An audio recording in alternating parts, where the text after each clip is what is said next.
Good morning. My name is Leandri and it's my privilege to share with you this morning. On Thursday, the 17th of January 2019, I was out walking my dog when my phone rang. Little did I know that my life would change with that phone call.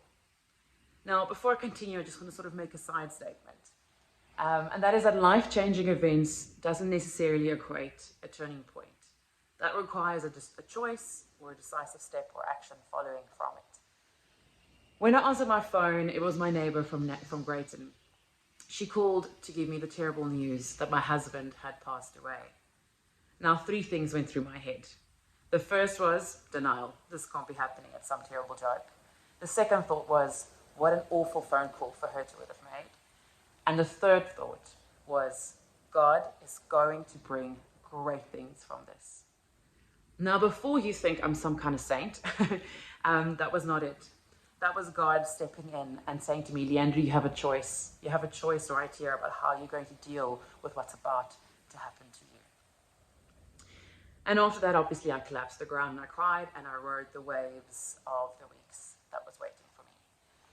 But I managed to get through it, through masses of prayer around me. I really felt the power of prayer lift me. And I kept recommitting to this choice.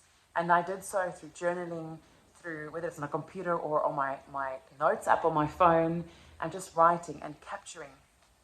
Because you see, through this prayer and through God's grace, there is such a thing as the gift of grief, and that is super perspective. You just have this perspective of what really matters and what just doesn't, and it just drowns out the noise of life, and you can see what really is true and what matters. And I really pulled those moments out in my writing and in my journaling and in my quiet time.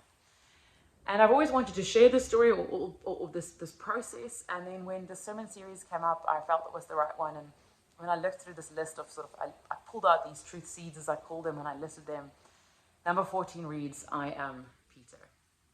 And I wrote that because despite the raw hurt of losing a husband and learning these truths, I would still forget them 2 days later. I would have to go back to a book where I've written them down just to be reminded of these incredible lessons God has taught me. And I got so angry at myself, but then I just went and I realized I had to accept this. I had to accept that I'm a Peter and just keep walking with him. And as I did that, and as I kept going, and this is now where in my turning point lies, I just realized that God is so enough.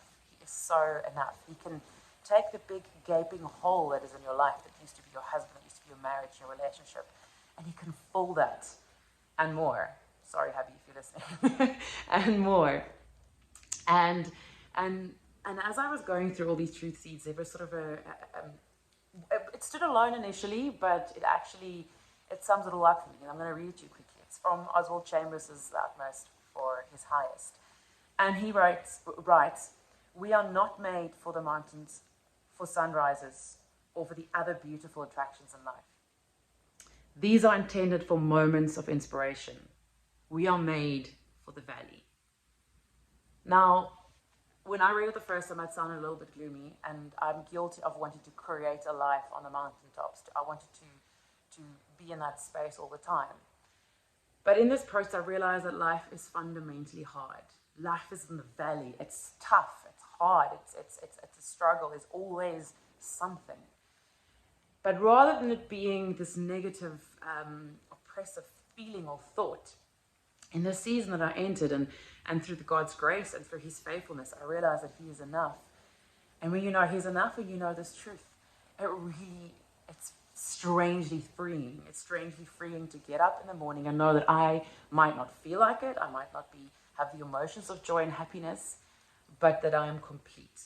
Whether I fail in my humanity today or whether I get some stuff right, that I am complete and I am enough, that no matter what comes my way, he is going to stand there, he's going to be there, and he is going